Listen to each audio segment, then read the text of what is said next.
SSC Special Dictations according to new format. Day 1. Topic is Nexus between politicians and criminals. 5 seconds. Start. There was a time when mafia helped the politicians to win elections. Now, for some years, the mafia want their share in power. Certain political leaders are stalking the government. They come to the help of the ruling party to bail it out inside or outside the parliament. In 2014 general election, 186 MPs with criminal record were elected to the parliament.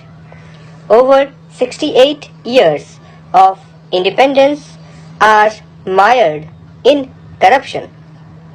The country needs meaningful change in governance.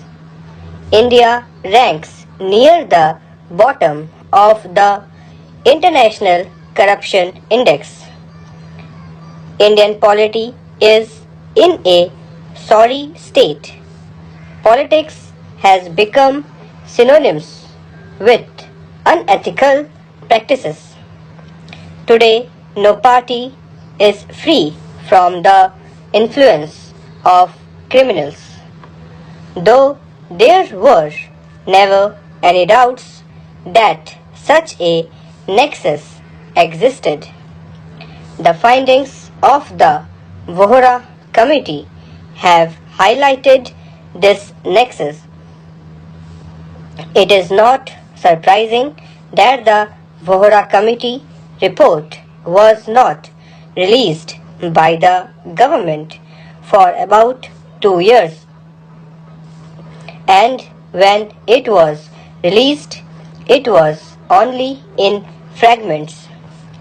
The situation has grown so much out of control that the nexus between the criminals and the politicians is not limited only to making money or fighting elections. Now, this nexus has crossed national border connections and is giving rise to cross-border terrorism. Both Pakistan and America have been able to lure Indian mafia. Through this connection, they have been able to trap ministers and politicians to gain access to Indian security forces. The crime politics nexus has become a national risk. However, in the wake of Bombay bomb blasts in 1993, people have rightly realized the risk that such a nexus poses to the nation. As a matter of fact, it is unfortunate that democracy in India has been rightly hijacked by the criminal elements. The use of money and muscle power in elections is the order of the day. Eternal vigilance is the price of freedom. On this account, Indians have miserably failed. This kind of nexus is helpful to the politicians, but the things took ugly turn when the criminals started demanding their share in the exercise of political powers. Now the criminals have themselves become politicians. They take the place of pride besides their masters. This is the worst and could happen to Indian democracy.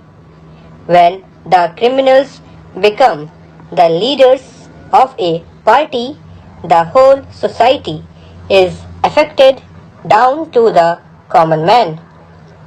Government agencies investigating the crimes reveal that the crimes are law unto themselves. How unfortunate it is that the politicians charged and convicted of crimes and sent to jail run the government from the prisons because they put their favorites as chief ministers. Legislatures of all the states, according to a conservative estimate, have anything between one-third and one-fourth of history sheeters as members. It is tragic that almost all the political parties have collectively rejected the mandate of the Supreme Court regarding the electoral reforms. In accordance with it, a candidate for election is required to give the detail of his trial, convictions, and financial status at the time of filing the nomination papers. What a hypocrisy on the part of our custodians of democracy. In any democracy, citizens always have the last laugh. Only those leaders should be voted to power as long as they are not tainted and mired in criminality. Indians must realize that it is now or never.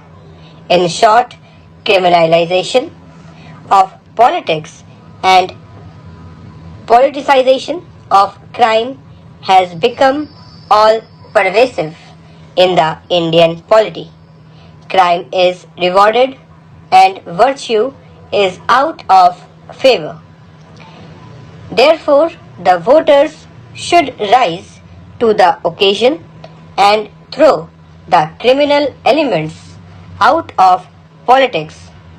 Crime and corruption are the two ingredients that make up modern politics, even at the highest level in our country.